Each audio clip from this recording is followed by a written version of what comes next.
Please me to introduce Tim. Thanks, Simon. My name's Tim, I'm an addict. How long have I got, did you say? I just told you, 15, 20 minutes. Hi everyone. It's great to be here in my home group. I'm a bit nervous. As I always say when I do this, it's not really my default setting to be sitting in front of people and talking about myself. I'm alright on a one-to-one level, but I do struggle looking around and trying to speak to all you guys. But it's great to be here. This is my home group. Ringwood used to be my hometown, and this was the first CA meeting that I walked into just over 2 years ago, and I'm grateful this meeting was here for me, to be honest. I'll talk a little bit about my drug using and what it was like for me. I guess what I want to do is to try and sort of give you a little window into a typical day or a typical period in my using. So I'll take you back to the year 2001, and I find myself sitting in my house in Ringwood, just down the road, and my ex-missus is on the phone to me, and she's crying down the phone, and the reason she's crying is she's asking me why, despite me promising to do so, why I haven't showed up for my son's second birthday. Okay, this is 2001. So the reason why I haven't showed up for his birthday, and what I'll do is I'll rewind the tape back another 11 years. It's 1990, and I've moved to London. I'm 18 at this point. I'd already started using. I was smoking cannabis and drinking, but things were going well for me. I left Ringwood at 18. I moved to London, went to university, and things were great. I had a bright future ahead of me. And using and drinking at that point in my life was fun, essentially. It would be, when I was at university, for instance, there was a big drinking culture. It was sort of fun to go down to the student union bar, drink vast amounts of snakebite and black, which was, I think, £1.50 a pint with a quadruple vodka top in my student union bar during happy hour, and just get smashed. It was what everyone was doing. I was smoking cannabis and doing soft drugs, and it meant that I felt like I fitted in with my friends. A typical evening would be go out, get drunk, go back to someone's room, smoke vast amounts of cannabis, put on some good music, and just connect with people, basically. However, it didn't sort of stay like that, and when I left university, I think what I know now is that I had an obsession had started to develop with drinking and taking drugs, and my decision making by the point that I left university had become slightly skewed, as it were, and by that time, I was more interested in chasing the buzz than trying to capitalise on the bright future I had ahead of me. I went to university, I got a good degree, things were looking up. However, as I say, my decision making had already gone wonky, and I sort of made the decision to leave uni and move into a sort of hippie squat community. And drugs were involved in that. My typical activities were going to squat parties at the weekend, consuming as many different drugs as I possibly could, getting as off my head as I could, and then during the week I'd be recovering from that. And then that would be interspersed with sort of going on road protests, hanging out with New Age travellers, and thinking that I was leading some sort of cool alternative lifestyle, but not really realising that it was, completely intertwined with, drug taking. So when I was 23, I was introduced to heroin for the first time, and I remember exactly where I was. I was sitting in the front room of my squat in Hackney. One of my friends had just got back from India. He said, "Oh yeah, I've been to India. I found this amazing drug. It's heroin." And he had some, and I was brought up in the era of the Grange Hill Just Say No campaign. So I sort of knew at the back of my mind that taking heroin probably wasn't a good idea, but the sort of reckless side of my character had already come out to such an extent by that point, and I was sort of the opinion that I've tried other drugs, I've used cannabis, I've used LSD, I've used speed, nothing bad's happened to me, therefore they must be lying about the fact that heroin's addictive. And I just threw all caution to the wind, and I tried it. I remember exactly how it made me feel at the time. I smoked a couple of lines of it, and I actually went deaf. I lost all the hearing in my ear. I was just like spinning out, and the feeling was just, wow, this is amazing. Because by this point I'd completely frazzled my brain. I'd been going out hammering sort of amphetamines and acid and mushrooms continually. So after sort of 3 or 4 years of that, my brain was pretty fried.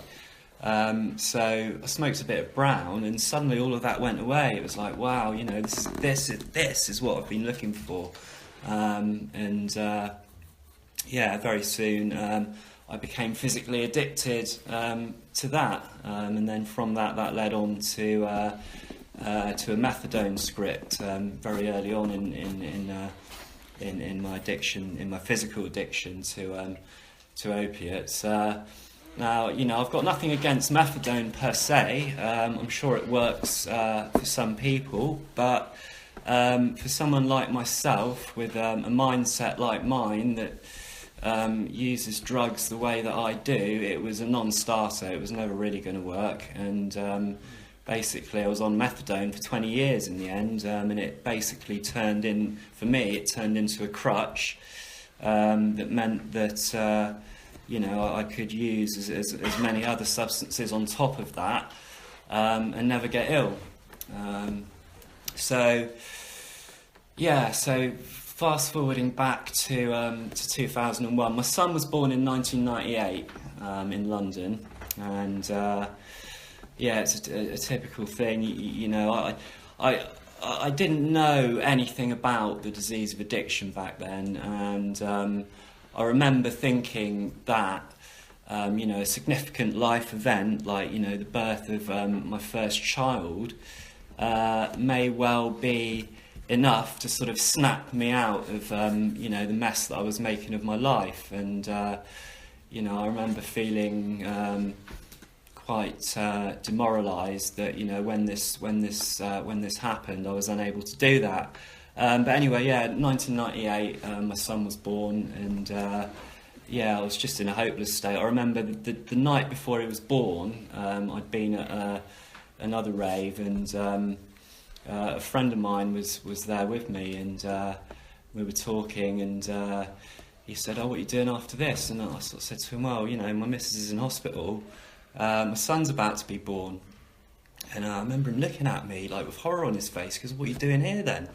And like, still, the wheels weren't turning in my head. And I remember going to the hospital, turning up at the hospital with a can of Guinness in my hand, thinking that it was perfectly acceptable to wander in to the maternity ward with a can of Guinness, dishevelled after partying all night, and that'd be perfectly fine. I remember getting irritated when one of the hospital workers challenged me when I walked in, so you can't bring alcohol in here, and I was like horrified.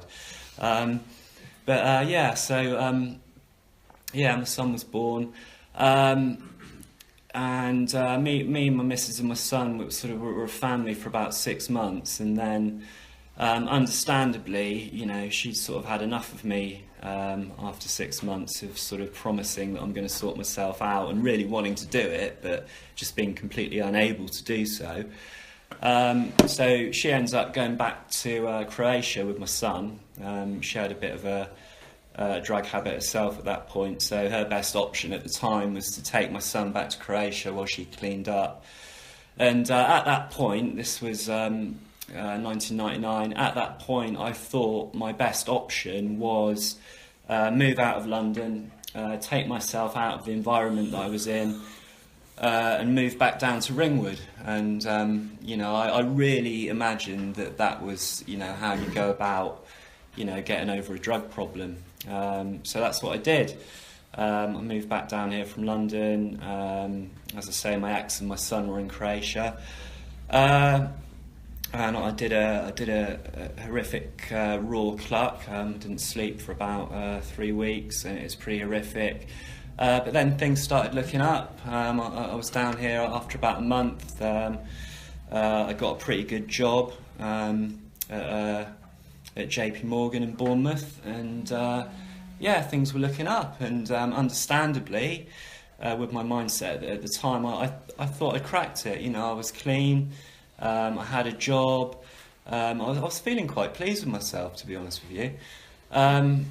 But yeah, it didn't quite work out how I'd planned it. And I think within about a week after I'd started work, I ended up running into somebody in Bournemouth in the street who I'd used with in London, and basically, you know, I thought, well, you know, I've done a month clean, therefore, you know, I could smoke a bit of gear and everything will be fine. You know, I just got to make sure that I don't use for more than 3 days, and I won't get a habit again, and you know, everything will be fine. And all this time, I'm communicating with my ex, saying, yeah, you know, I'm sorting myself out, I'm clean, and you know, I'll come over. And so yeah, I'd ended up. It's coming up to my son's 2nd birthday, and I bought myself a ticket because I was earning a bit of money. Bought myself a ticket to Croatia to go over and be with my son, and for his 2nd birthday.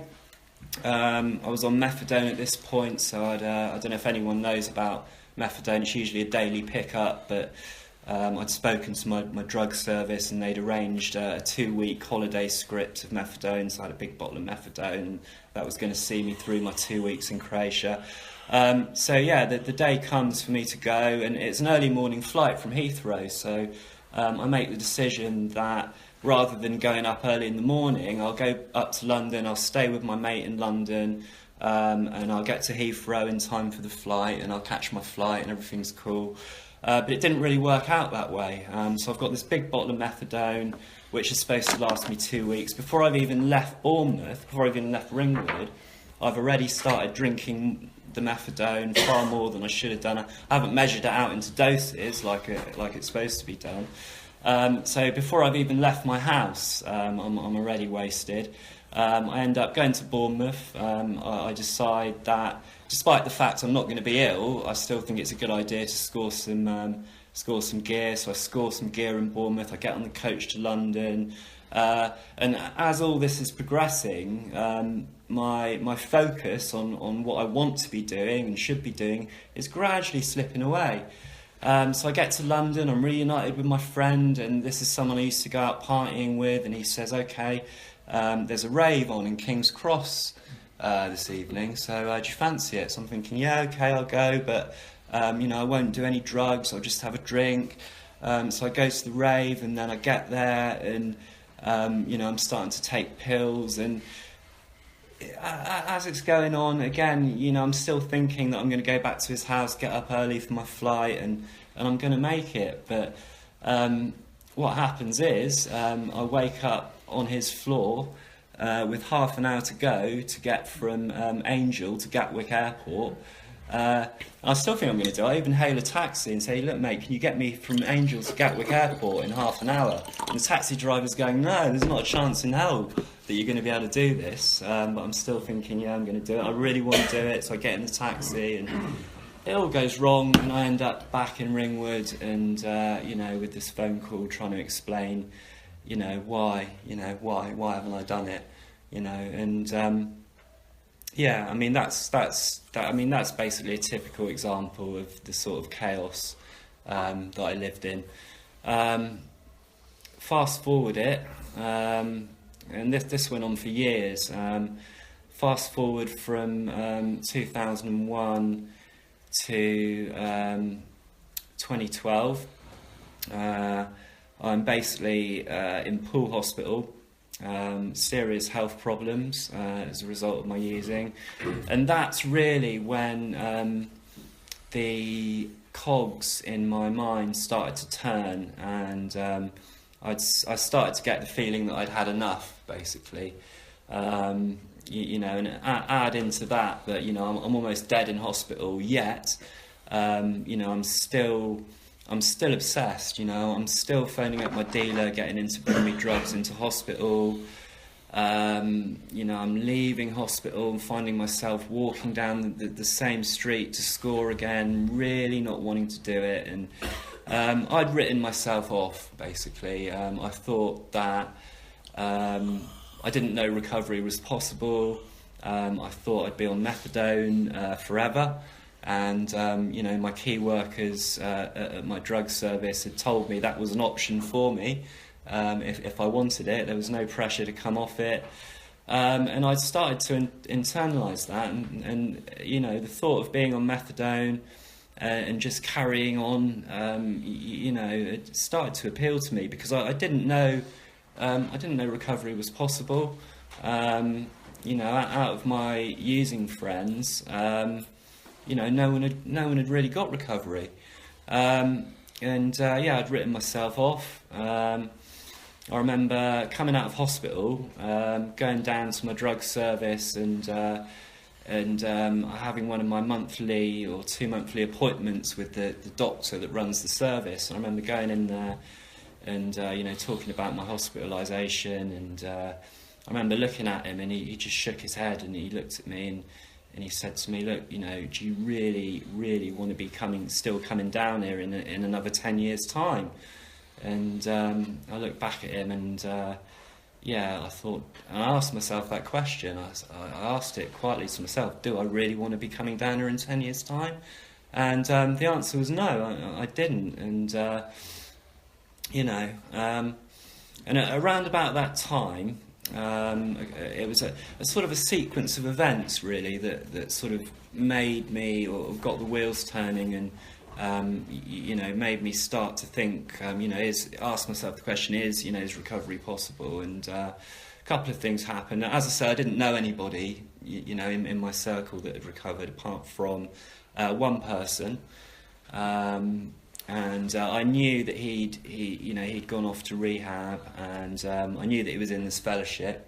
However, I hadn't seen him, but you know, I'd heard on the grapevine, as you do in a small town, that he'd found recovery. And also, one of my key workers down at my drug service was also an addict in recovery, and you know, he could see that I'd had enough, basically, and you know, he didn't sort of try and sort of ram anything down my throat, but he could see that I'd had enough, and he basically suggested that you know, there was another way. Yeah, and he signposted me to this meeting, which was, as I say, the first meeting that I came to 2 years ago. And about the same time, my friend, I met him at a party in Ringwood, and yeah, he was completely different. He was completely different to the man I'd last seen, and he was always someone that I'd looked at and thought he was worse than me. And you know, suddenly he was there in front of me, and he looked different. He looked healthy, and again, he didn't actually need to say anything to me. It was just his whole demeanour, and yeah, I started to believe that. You know, that recovery was possible. So yeah, so I came to this meeting over in the other venue 2 years ago, and and suddenly I could see other people who seemed to have the same experience, and I was still on methadone at the time, and my story is I went to rehab. I did 6 months in rehab, but I believe that starting to come to meetings and be around other people that were recovering, gave me the strength to start to believe, basically, because I was in such a bad way, I didn't even believe it was possible to get into rehab. I had to do a lot of stuff to get funding, it was coming to this meeting and seeing all you guys that really, gave me the belief that as long as I kept pushing on, that it was possible. So I went to rehab. I chose CA as my fellowship. I started working the steps when I was in rehab. I wrote my step 4 in rehab. Got a sponsor, read out my step 4. And bit by bit, my experience started to give me faith that recovery was possible. I was very sceptical when I got here. The God thing really put me off.